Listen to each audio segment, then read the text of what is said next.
I can tell when my wife Brienne is stressed because that's when she starts crafting. I know she's had a rough day at work when the crayons come out, or she starts smashing old plates and collages them back together in visual representations of man's inhumanity to man. The other night, I knew things were really serious because the glitter came out. And I actually brought in what she was working on. It's a dark yet sparkly representation of her brother's cat. I'm sure there's psychologists that could have a heyday with it, but the process of creating something calms her down. It recenters her. It's a very good thing. And she's passed this creative spark on to our boys. Isaiah bakes and Simon draws comic book anti-heroes with names like the Reaper and the Harvester. The Harvester is also up on the display board. I have never been much of a drawer or a painter, and having to clean it up, I think glitter is a crime against humanity. However, surprisingly, writing sermons has become a creative outlet for me. And I say surprisingly because as an introvert who never did any kind of creative writing or public speaking before going into ministry, I'm still startled that this is what God has chosen to do through me. And it has been part of my faith journey to engage in the creative process as a spiritual practice, as something that grounds me, centers me in my life with God. And like with any spiritual practice, it is a practice. There is a regularity to it, a rhythm to it. Each weekday morning, I get up hours before anyone else in the house, and I go down into my chamber of reflection in the basement, and I read and research the text for the coming Sunday, and I make notes, and I think, and I pray.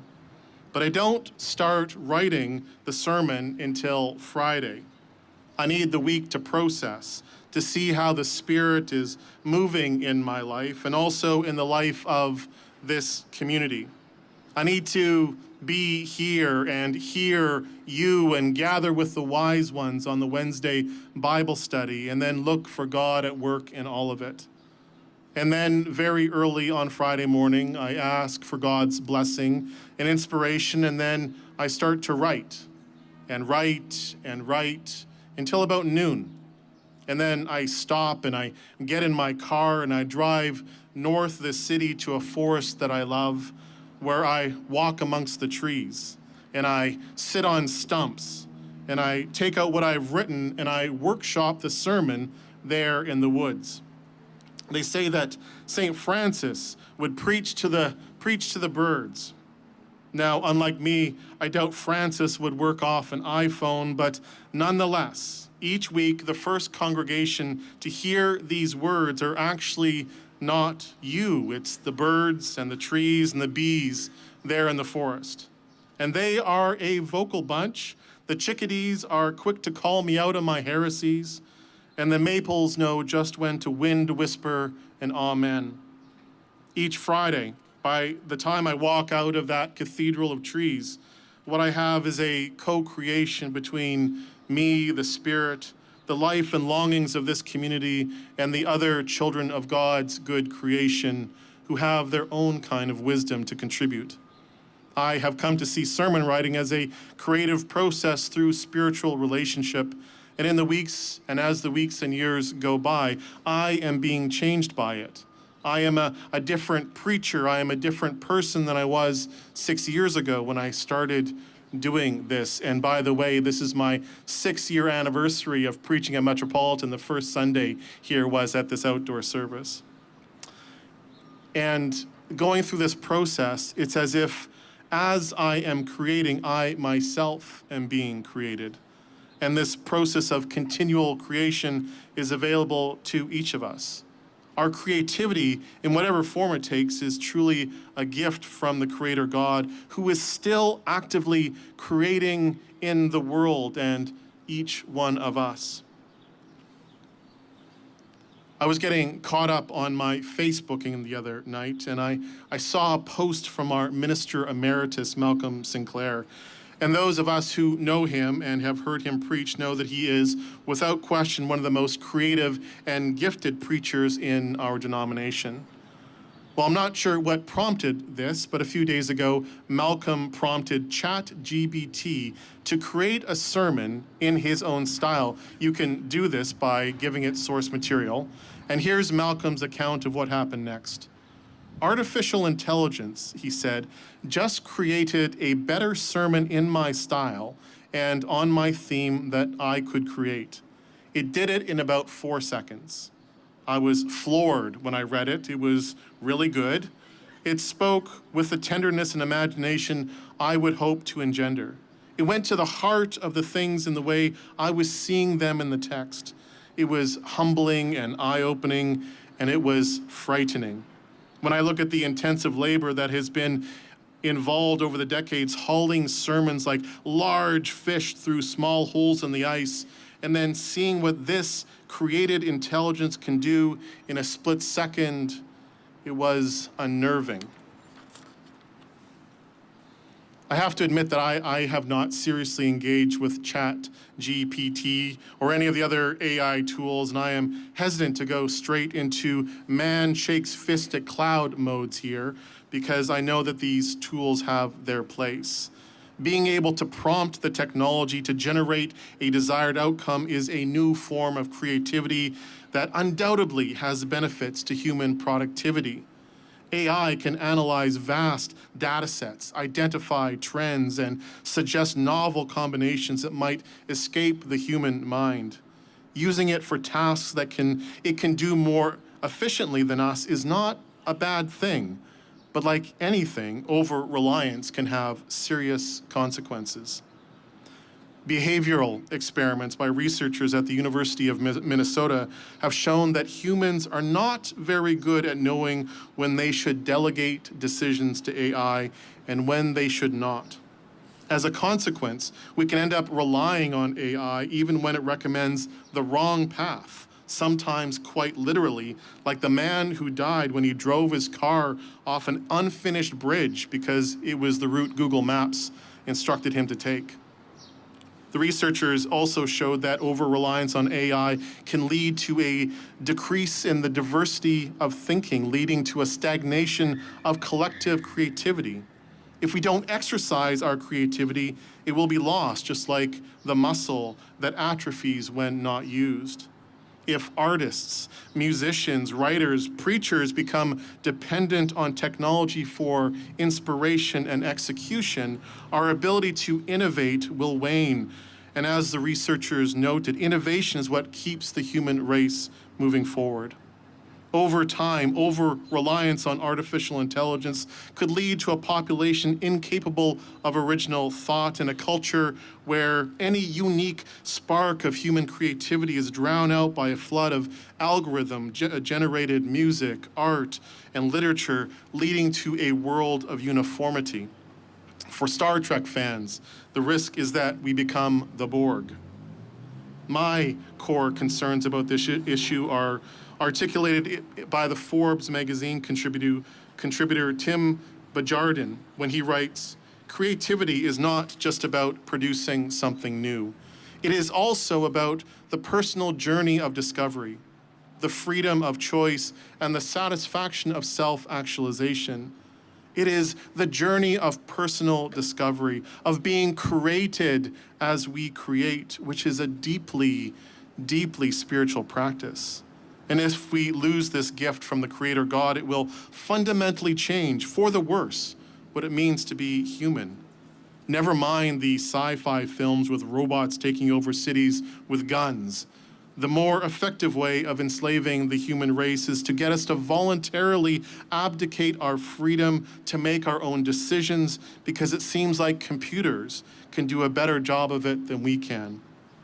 Talk about unnerving. In the Bible, wisdom is not about intelligence or productivity. It is about the ability to make decisions, the ability to make good decisions out of an understanding of God's will and living in accordance with God's good intentions for us. From the book of Proverbs, of the personification of wisdom, we hear this: does not wisdom call, and understanding raise her voice? At the crossroads she takes her stand. Beside the gates in front of the town she cries out, to you, O people, I call, and my cry is all to those who live.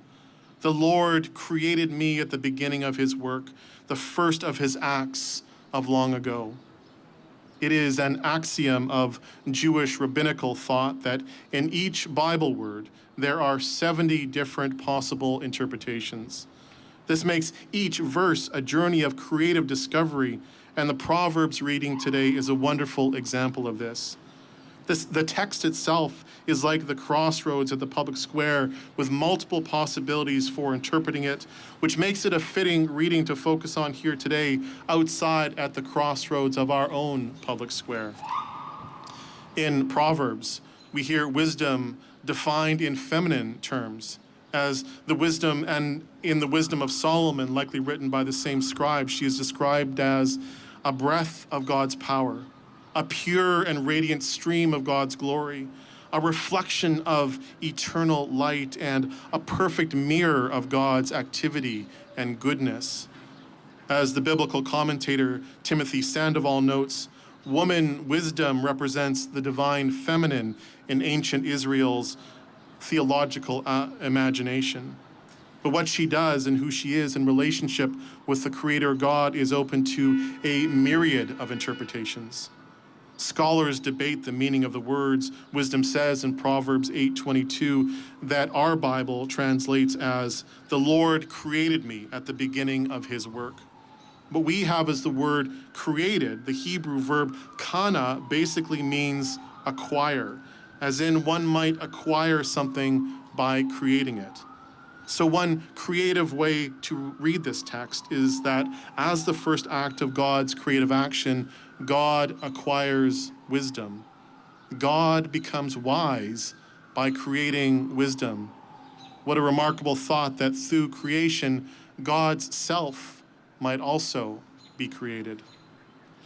Now, another interpretation of that Hebrew verb, kana, is in the context of marriage, as was used with Boaz and Ruth in the 4th chapter of the book of Ruth. It may be then the goddess-like woman wisdom in Proverbs might be considered as a kind of companion to the God of Israel, who states, I was constantly at his side. When he established the heavens, I was there. When he made firm the skies, when he marked out the foundations of the earth, then I was beside him like a master worker. And like in any partnership, this term master worker implies a level of co-creation, doesn't it? Where wisdom herself is creatively infused into the entirety of the cosmos. But to throw one more interpretive curveball past you, a different way to translate the term master worker, which is aman in Hebrew, is little child. So in this creative imagining, we might picture wisdom as a giggling, joyful little girl who laughs as God shows her all the new creations. The giraffes with their way too long necks, the hippopotamuses and the way they spread their poop by flicking their tails, and the duck-billed platypuses, what's up with them? With this interpretation, delight, play, and joy are the proper responses to the miracle of God's creation. The Common English Bible translates wisdom saying, I was having fun, smiling before him all the time, frolicking with the inhabited earth, and delighting in the human race. Isn't it wonderful, don't you think, to consider having fun in creation and in each other as the essential expression of wisdom? But whatever the interpretation of these words, the book of Proverbs teaches that creation does not happen in isolation, not for us, not even for God. As our United Church Song of Faith says, God is holy mystery, beyond complete knowledge, above perfect description, yet in love, the one eternal God seeks relationship. So God creates the universe, and with it the possibility of being and relating. At the heart of the creative action is relationship. relationship between us, God, each other, and creation itself. As we create within this relationship, we ourselves are created by this relationship, and this is a very good thing. And so here's my invitation to you this week. If you have a moment of feeling stressed or overwhelmed or disconnected, try to create something, perhaps through art or music or gardening or dance or knitting or writing or cooking. And many of these expressions can be explored in community through programs here at the church. And yes, in these days of rapid change and technological acceleration, it is true that there will be things that AI will be able to create quicker and perhaps even better than us. And if the goal of our creativity was simply productivity, it would not only be unnerving, but existentially so. But it's not. The purpose of our creativity, the purpose of our lives is to embark on the spiritual journey to keep growing, to keep transforming, and to discover that next version of us that technology can never emulate because God is still creating us. God is still creating us through the living of our lives in holy relationship with God, each other, and God's good creation, and this is a very good thing. There's a part of the story about my wife's stress crafting that I left out. As she engages in her creative pursuits, our dog, Dobby, is always at her feet. And our cat, Alistair, is in some state of sprawl over whatever she is working on. And in the case of the other night, both are covered in glitter. The pets, these other beloved children of creation, just seem to know when she's overwhelmed or had a bad day. And like the wisdom present at the creation of all things, the wisdom of these animals brings them joyfully to her side as they delight in this human that they love. We move now to the blessing of the animals, these friends of fur and feather and scale that bring so much love into our lives. First, of those beloved pets who have passed over the rainbow bridge into a life fully embraced by the Creator of God, and then the pets here, and then finally the pets at home. The words of memorial blessing can be found in your bulletins and will come up on your screen at home.